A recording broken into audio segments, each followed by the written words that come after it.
2, and that is good. All right. Hello, everybody. Welcome back to another edition of the One Up Sales Development Podcast. For someone I got for you today is truly special. This is a really dear friend of mine. This is someone who I met from on the job over working at Tenbound. Shout out to you, Mr. David Delaney. And what really caught my eye with this individual is he's different and he's unique. And more importantly, he's coming straight hot from across the globe.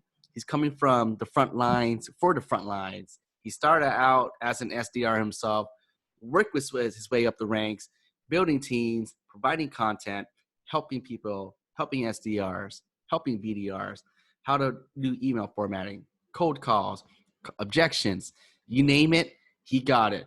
Please give me a warm welcome for the one and only Mr. Rahul Wadhwa over at VWO, straight from India. Rahul.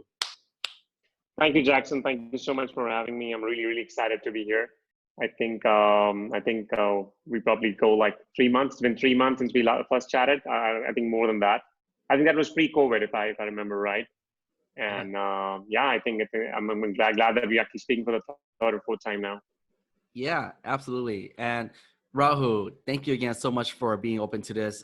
So I know we're currently recording over at where you're at. It's about 10:35 p.m. Is that right? That's right. Yeah. Okay. And for those who are listening right now, if someone's on here in the sales development world and they're willing to do that, especially even if it's too early or late night like that, that's when you know they're the real deal. So Rahul, thank you for coming in and doing that. My pleasure again, man. Yeah. And hey, so for the record, I'm sorry, I should have asked before. Did I pronounce your last name right? Was that Wadwha or is it just Wadhwa? That's right. Yeah, you got it right. Wadhwa. Okay. Rahul Wadhwa. Yeah. All right. Rahul. So I know we first met when I just joined Tenbound, and David asked me to reach out to sales development leaders to feature on our blog as if, opening up relationships and really to truly pick your brain. And I remember from our first engagement right off the bat, yeah, let's do it. And then I checked your profile and stuff, and I thought you were in San Francisco. And I remember when we did our blog interview too as well, you were also in India. So I was like, oh, God damn, from across the globe. And that's when that's when we met, and I'm glad we kept the relationship going. So without further ado, why don't we go ahead and just tell our audience here, what is it that you currently do right now and the company that you work for? Sure. So I lead a team of 9 fantastic BDRs for a company called VWO. I'll actually talk more about the company in a minute. I am guessing the audience, usually are aware of what BDR, but in the sense, when we talk about BDRs in India, they can be synonymous with what we have SDR around the world, especially US and UK and other part of the country. SDR in India typically, qualifies the inbound lead. So that's the reason I said BDR. So BDRs, as we understand, are people from the sales team in charge of bringing new business opportunities, usually through cold calls, cold emails, networking, social selling, you call it. And if you are a BDR or if you know what BDR do, you understand it's a very tough job. And part of my KRA is to make it look very easy. And coming back to the company. So before I talk more about the company, let me give you an example, and I think may make it very interesting and very easy for everyone to understand. If you've been to Walmart, I'm sure you would understand that there's a reason everything has been placed in a certain way. You would realize that liquor section may be at the back, and then there are medical supplies which might be in the front, and then you will see clothing section is at one end, and you will probably realize that hey, during festival times, maybe during the Black Friday sale, things revolve. You will see electronic items come to the front. So when you realize, you would actually probably realize that companies are doing it. The Walmart, the visual merchandiser is probably doing that to make sure, you as a customer have a great experience. At the same time, Walmart as a company is earning their best mileage, right? That is exactly what we do, but we do that for the websites where companies use our product to basically A/B test, like the way we use in Outreach or Salesforce, the way we do for emails. The companies use our product to basically A/B test their website to see, which is actually leading to the best conversions, and that is how we come into the picture. So if you reach out, in fact, if you reach out to outreach.io, you will actually see our product, popping up, so you'll know it's us. Oh, nice. Okay, okay. So let's dive a little bit deeper in that. So can you give us a brief example? You mentioned about A/B testing about websites. So how does this Mhm. really work, and how do you really uh, make it effective when using VWO? Sure. So if I were to, let's say, talk technically, it's like an all-in-one platform that improves the key business metrics by empowering you to really, discover the insight, test more ideas, improve the engagement across the More entire ideas. customer journey from the time, let's say, customer visits your website to the time customer either signs up for a trial or, simply leaves your website, let's say, without signing up. That's like bouncing rate, right? Yeah. So you can create like a repeatable and data-driven process for analyzing the visitor data, understanding their user behavior, implement and test different ideas for the overall website conversion.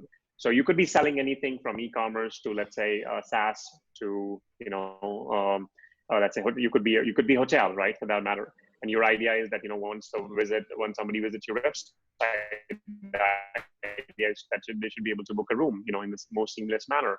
So if you realize that, and this specifically goes for a lot of SaaS companies since we work with them.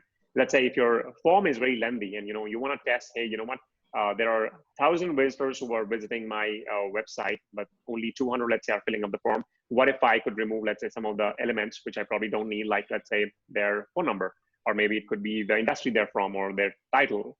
So if I remove those titles, I'm actually removing the friction, and these are just a very few areas which I'm able to test using our product. Nice, nice, nice. Love it. Thank you for that. Okay, so it's pretty much Yeah. the way I see it too, based on what you just told me. So it's kind of like a tracker, so to say, right? Let's say if I was to have a website and I'm selling two different things on there, maybe I can change up the color and the wording and the fonts, and then Yep. and then that's how you track it, and that's how you guys would measure it, and then you guys would go ahead and move towards it as it gets more engagement, so to say. Absolutely. So that's like one element of what our product does. I mean, of course, we have like more, which is involved in the whole journey. What I would recommend if anybody is listening to it, head over to YouTube, simply type in VW explainer video. That's the best explainer video you will ever see in your life. It's got over 6 million views. Let me tell you, Oh you will wow. never see a video, explainer video with 6 million views. Yeah, I love it. I love it. Thank you for that. So, Rahul, let's go ahead and just jump gears here. And you're an SDR manager, and you really started over the front line. So, what's your story? How did you get started in sales? What was like the inkling for you? What did you do before this that actually tied you and said, you know what, I want to go ahead and take a stab at sales development? So it's a very interesting story, and I always I don't shy away from telling this to anybody who asks. Yeah. Uh, so I think so I think throughout my whole career journey, there has been always people who were there to, I would say pull me to the next journey where I want to reach, or to the next destination, I might say. So after I returned from the US, my mother, like I said, did not let me go back. So I actually got the first job I could. I actually joined American Express, and a lot of my folks from a lot of my college friends were there. So I thought, I'll give it a try. I used to work in the customer service, so where I used to take calls from these customers, like 100 calls, like in 8 hours, back-to-back calls. You can only breathe for like 30 minutes in a day, Oh, and you have damn. to like take like back-to-back calls. Yeah, it was pretty intense. But Yeah. I think I learned the best lessons. I think we were highly trained. It's the best company I would still say to work for. So then there was a friend of mine who actually moved to a different company, which was into B2B collections, where Mm. I was supposed to collect money from CEOs. So that kind of came in handy because so in sales right now, we kind of sell time to CEOs. Hey, would you like to give me 15 minutes? Imagine asking a CEO for the money. Oh. I know that. So yeah, that kind of prepared you for what I'm doing right now and what I'm coaching people today. Because I believe, if I could ask a CEO for the money, I think asking for 15 minutes should be easy, right? Yeah. So I did that for 2 years, and then one of my other colleague, who actually had a chance to appear for a company which was similar to Zendesk, a company called Kayako. He was actually supposed to interview the next day, and he said, you know what? I found out. He said, "Do you want to come in?" I said, "Okay." And we both went together. Unfortunately, he never made it, but I did. Hey. Nice. So yeah, I mean, that was them. But yeah, so I kind of made it because even though I did not have experience, so they were really looking for people who had some sort of customer service background, and he and I used to kind of share that with the previous company. So that was definitely a way in. But at the same time, I think I found my way in because I had to give like 10 mock calls just to get into that role, because I had never done sales. I had never done SDR, BDR role. So I had to do 10 calls because they wanted to see how soon I can implement the feedback. So call one, they'll give me a feedback. Call two, I have to implement the same feedback and show that with the full confidence. And that's what we repeated, the same exercise for 10 calls, and boom, I kind of made it. But yeah, it was an intense interview, I would say. Nice. Yeah. Then I think from there, I think, that was probably the journey when I started in sales. And after that, Wadwha happened. I moved to Bangalore, which is actually south part of India where I'm right now. And that's where I actually got a chance to build my first BDR team. I did the BDR SDR work myself.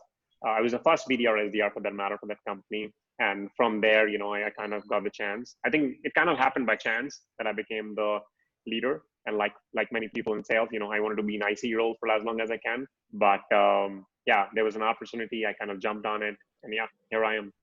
Nice. I love it. And congratulations, by the way, you got a long way. That's fantastic and great. And hey, you just launched a book too, I believe, right? Yep. So I think I was writing that for a very long time. I think I actually switched job recently myself, so I implemented most of the practices myself, and I think you kind of witnessed few of them. I think I took your help as well, so yeah, a lot of thanks goes to you too. Oh no, I appreciate it. That's all you, and thank you for having my part in there too. I know you have several people in there, but it's all very golden, great content in there. But I really want to dive a little bit deeper. So I want to pick your brain on this, Rahul. So you start out this book, Sure. and it's a huge book. Like, if I was started about 2 years ago, and if this book was available to me, it would have been super valuable. So what prompted you to take action and pull the trigger on creating this book?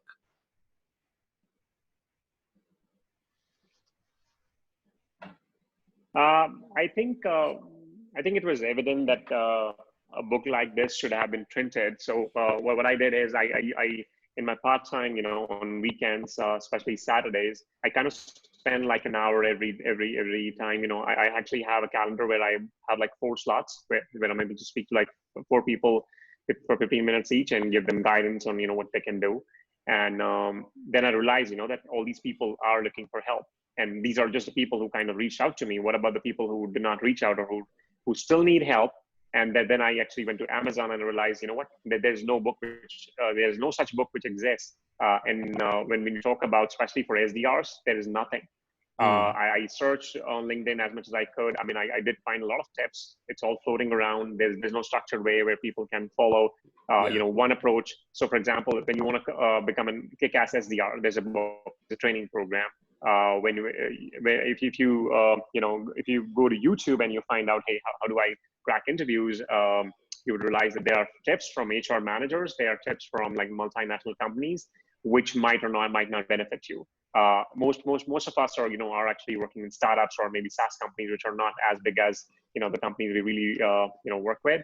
Then I think 2 years back, I did like a small series in my first role, where that's on my channel as well on YouTube, where I kind of broken that down into 5 parts. Like, what can you do to get hired at my company? Oh, so nice. That's like a 5-step series I did. And that kind of, was dwelling on for a long time. And I think I kind of dilly-dallied on this project for a long time, very long time. And that's when I brought in one of my ex-SDR, and I said, you know what, I cannot do this alone. I need somebody. So maybe you need to push me, maybe you need to give me some ideas. And that's when it happened. Nice. And I think it's a good hit. It's a big hit. I It think is. Yeah. so far, I think 10 people have reported that they kind of already got the job, the one they wanted. And yeah, I think now I Oh think man. I made it public. So it's like over 800 views already on LinkedIn. Yeah. Oh man, that's fantastic, fantastic, and congratulations again, by the way, for truly taking Thank you. action and putting your time out and really making it happen. In life, when it comes to these type of things, like even if you have just at least just one person, that one person, as long as you know that one person benefited from it, learned from it, it changed their life, it's all well worth it. And now you got more than one plus, and that's the right way to do it. I love it, man. Yep. Yep. So now I'm actually working on my second book. The idea is, you actually got hired in the company. What do you do next? Like, how do you get promoted? So the next book Nice. will be, yeah. I love it. Oh, what's the first book Yeah. called again? For the title. It's Get Hired. The second Nice, book will be called Get Promoted. I don't know what the third one will be called. nice. No problem. Really excited for that. And when this episode launch, probably in like November, December, then hopefully it'll be out by then. So yeah, we got that. Oh man. Yeah. Um, Rahul. So you mentioned you created a series a while back, something about a 5-step series to get hired. Can you share something about that with the audience here today? Perhaps a tip from that series that they can take away. Sure. I think, like I said, it was a 5-step series where I'm focusing on one area each. And I think today we just realized that, there's a big company which laid off like 1,000 people, and out of which I know like at least 50 people, personally through LinkedIn. And so Nice. it's a tough war out there right now. And anybody who's actually out there looking for a job, my recommendation to you would be, and that is a tip again from my series, you would have to find out how you can be spotted. You would have to really find out. So I actually help a lot of my other hiring managers, in other companies, hire them faster. So one of the things I realized is they receive about 2,000 applications. Yeah. Now, with more people, following more employees, the job seekers have to really understand it's gonna be even more tougher. Your job is going to be even tougher. So imagine I'm a startup. Okay, I don't have many resources to really go through all those 2,000 or 3,000 employees. How would I go about really finding out whether you are the right fit? So it's your job to make sure you can. It's just act like prospecting the way you do prospecting. Your prospect is receiving like hundreds of email. How would you make sure yours get read? How do you make sure yours get replied to? You want to make a video, make a video. Do everything and anything you can today, especially today, when the market is so hard. So yeah, find a way how you can be spotted. I think that's the only tip I would probably give it today. Yeah, definitely. Yep, breaking through the noise, and that's where's it at. I love that, treating it just like the way you're prospecting, and you're absolutely Yeah. right. So if you're a startup company and you got like all these 2,000-3,000 emails, like fuck man, it's overwhelming. What do I do? I'm just gonna scroll past. Maybe I'll click here, click there, but majority of it's just select on delete. Delete the first 25 in the inbox, and you got like one subject line straight to like, hey, Rahul made you a video. It's like, hey, Rahul, I'm not sure if you're hiring or not. In case you do, I understand you can't interview everyone, but here's a quick video I made specifically for you on why you should hire me. And then click the interview. It's like all personalized, and that's daring to get a response, So yeah, that's the way to go. Yeah, video thing always works. I think I always love when you reply to me via video. So I really love that. I sent a video to a prospect yesterday who happened to actually connect with me, and I was like surprised over the weekend. So I sent him a quick video outlining what we do and if it really makes sense for us to catch up. Nice. He replied, although he wasn't interested, but he replied like immediately. So yeah, we know for a fact video works. Absolutely. Humanizing it, right? Even though there's all this Yeah. technology and this noise. And, I love that, Rahul, like the relationship we have, how we're always helping each other. And, I'm really happy for this. So, Rahul, you started from the front lines for the front lines. You started as an SDR. Majority of people would like to be an AE route, some customer success, So I'm an SDR manager, but you consistently over and over choose the SDR manager role. Why is that?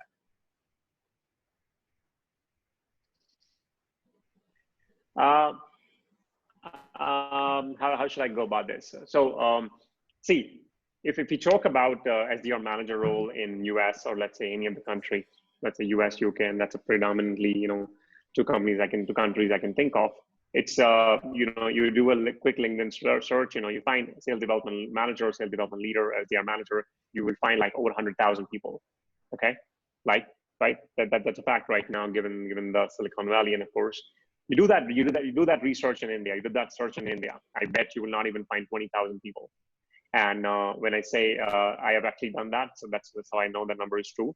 And even those 20,000 numbers, you would realize that sales development manager is always synonymous in India, especially with people who are actually SDR, but they want to write sales development manager. So the point is, there are not many. There were not many when I actually decided to become an SDR manager then. There are not many even right now. So if you look at this, I actually have a way where I can probably create a niche and at the same time leave a legacy for people to follow. Oh, that's my one. God. Two. Okay. Two. I think when I was growing up in the SDR role, I think Morgan J. Ingram was kind of my mentor, and I really used to look up to his videos when I was growing up, and I realized, man, I want to be like him. I actually wanted to be like him. I followed his journey from Terminus from an SDR to SDR manager, and then he joined John Darrow's training. So he was always like a mentor, and I was like, what? And when I was growing up, I did not see anybody in my circle, as an SDR manager. Everybody used to be sales manager, directors, and so director sales usually used to manage. But now, if you look at this, the SaaS industries in India is growing big. I have worked with some of the best startups in the world. Two of my previous companies are among the top 100 companies, top 100 startups in the world. So I know that if I'm able to perform here and leave a legacy, I know I have something to look forward to. And today I know. So at the same time, I think you actually raise a valid point. So most of the SDRs, and this is what I tell my people. This is true for most of the companies in India, and I'm guessing even across the world. Most of the SDRs think the next part for them is an account executive or a sales manager or whatever. But sometimes you have to really find out where your strengths lie, and really play accordingly.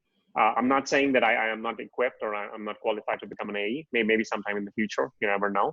But for now, I think there's a huge scope in India, especially for my role, I believe. Nice. There it is. That's why. Okay. So, Rahul, I'm not bashing on SDR managers, so to say. None at all. I love them. I feel for them, but I just want to pick your brain and see how this. And it seems to me that you're in it for the big picture. Based on what you told me, it's like, hey, the reason I chose SDR manager because where I'm at, there's not much of it here. And if I get my foot in the door on that specific spot, and investing my time and just creating content to help people around there within that geographic area, and just helping others like how you did with the book, along with the upcoming book, and really just following your mentors that you learn from, Morgan Ingram, John Barrows, and basically you're on your way to be the John Barrows in India. Right, I wish so. Yeah, that's like a very distant dream. Yeah, you're the Morgan Ingram in India, man, and that's highly powerful and respected. Yeah, I mean, I can position. definitely aspire to be him, but I'm pretty sure.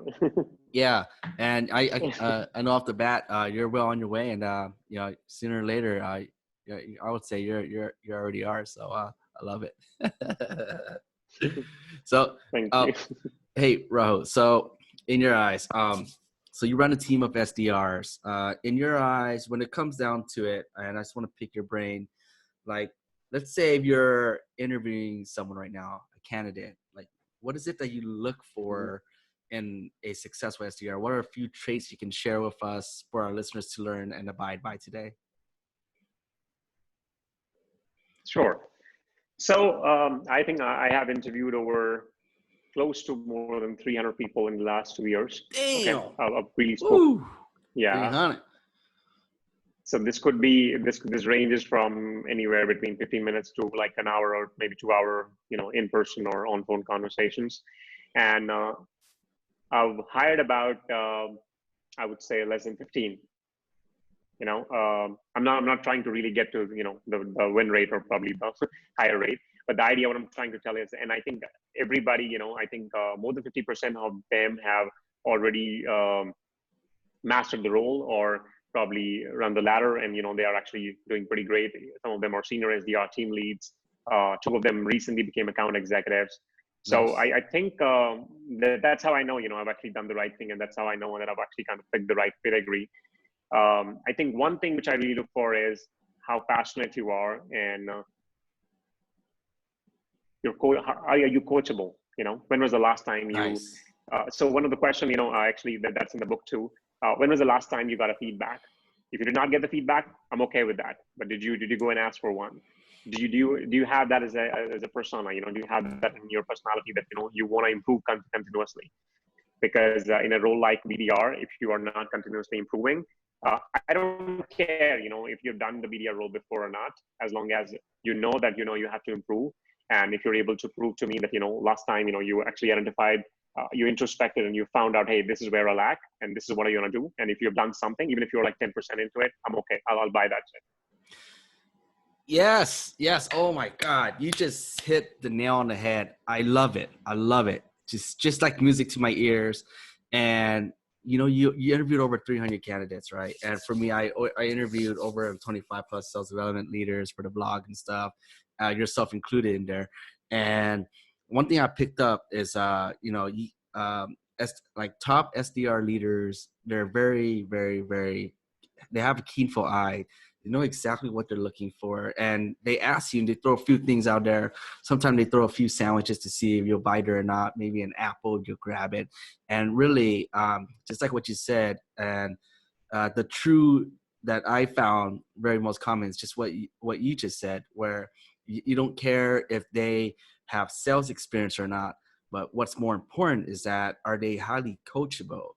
Are they willing to take feedback? Are they willing, and more importantly, the biggest challenge for SDRs and BDRs is implementing the feedback, because sometimes you just tell them something and it goes through one ear and goes through the other. Like, hey, Rahul, hoping I just did this cold call, hoping you can help me out with this. And you're like, great, Jackson.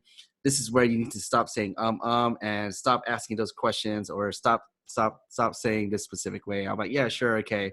And it doesn't register a process, and then they go on the call, they get nervous, and then it happens again until that cracking point. So I really love that, coachable and being very passionate, because you can't fake being passionate. And the reason I say that is because this is where people who fakes it till you make it gets caught. They said, you know what, I don't know what sales development is, I don't know what VW is, I'm just gonna go and wing it with Rahul. And you're like, all right, so are you passionate?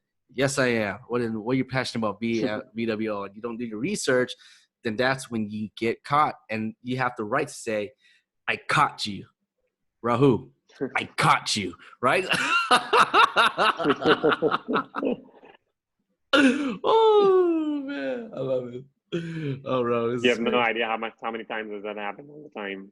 Right? Yeah, and you're like, oh, that's like Yeah. a red list. So, Bro, speaking of that, when things like that do happen, you interviewed over 300 plus candidates. What's your strategy when it comes to hiring people? Like, do you have a checkbox on the side, something you have a process in place? You're just looking for a specific thing, you're tallying it. Some people do scorecards.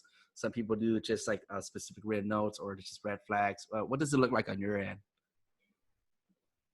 Sure. I think most of the companies have kind of worked with, we used to have a plan which would involve where there would be, so I would actually first get on a 15 minutes call, just to make sure, all the hygiene items are in place, the communication, the person has a relevant experience.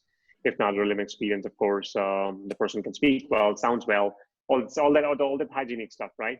So if Nice. I found that okay, then that person moved to the next round. Then the next round is again with me, which is like in 45 minutes to an hour round, where I, of course, check for the red flags, and we go in details. And some of the questions I've already covered in the book. That's what I check. I think I've already given my scorecard, if you ask me. So I don't have a scorecard.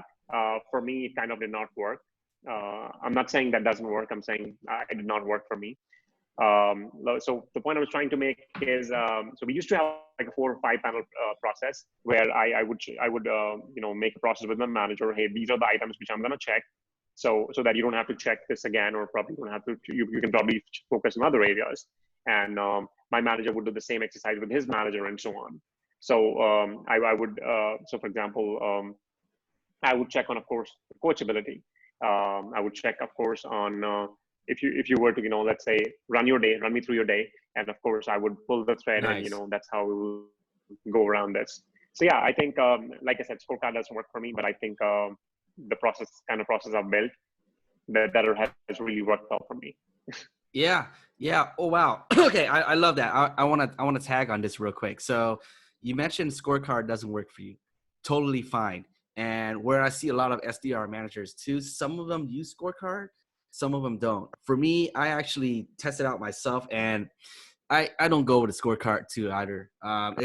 You're treating them like a number. If you're treating them like number, they're going to end up being a number. This is the way I'm seeing. And I'm more of a strategic approach, just like you, where it's more like, okay, how do they sound like? Do they sound confident on the phone? And if they have like, I gotta say, I don't know if you ever came through it, they have like a shitty voice or like just so squeaky. If they're really squeaky and they're not coachable and talking like this, then that's just okay. It's not the right person to do so. But if it doesn't, but you're absolutely right. Looking for the right hygiene, and I love that. That's the positive charge word. That's the word. Looking for that positive hygiene, and is it all there? Once it checks the boxes, great. Let's move it on, and really just come down to it. You just test them off the bat. Hey, pitch me right now. Oh man. Okay. So Rahul, I know we're running up against the time here, and just before we ended up short. So let's say for our listeners today, new and young SDRs and BDRs, if they somehow, some way want to be an SDR manager, what are a few tips and advice you have for them?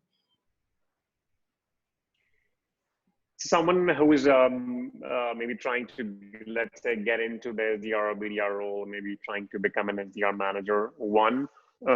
I'd say, and I think that's advice which probably fits both the criteria, both the categories. Fail faster. I think. Oh my God.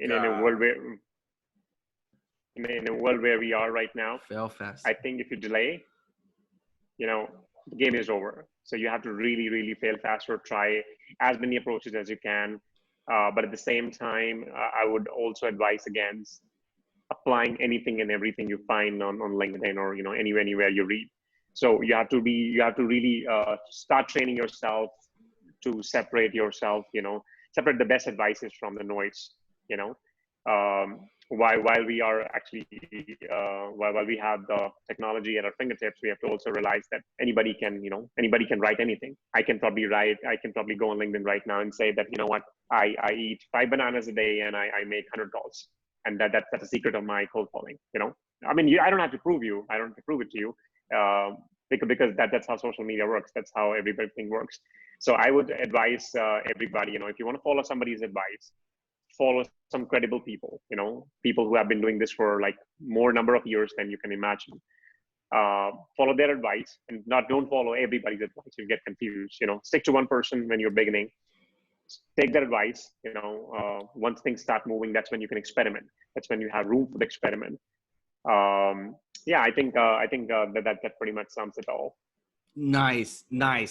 I love that. Fail faster.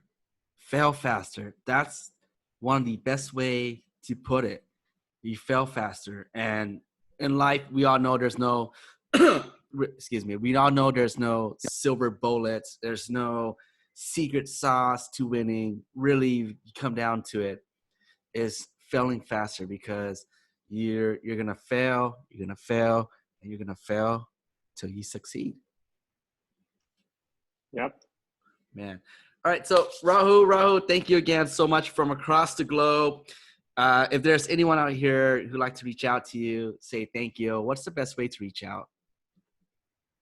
I think I'm available on LinkedIn like 24/7. So if you ask my wife, she'll even say that I'll also reply on weekends. I Yeah. do. To Oh, be honest, I nice. do. Actually, yes, you So do. yeah. I experienced that. Yeah. So yeah, feel free to reach out to me on LinkedIn. Yeah. I actually joined Facebook recently, so feel free to find me and even add me there. I don't mind. So yeah, Nice. anywhere is fine. Yeah, I have my phone number on LinkedIn too. So anytime is okay. Anytime is fine actually. All right, there you go, folks. And that wraps it up for this episode of the One Up Sales Development Podcast. Thank you again, Rahul Wadhwa, the Sales Development Manager at VWO. We're super happy to have you come on and share your story. It was my pleasure, Jackson. Thank you.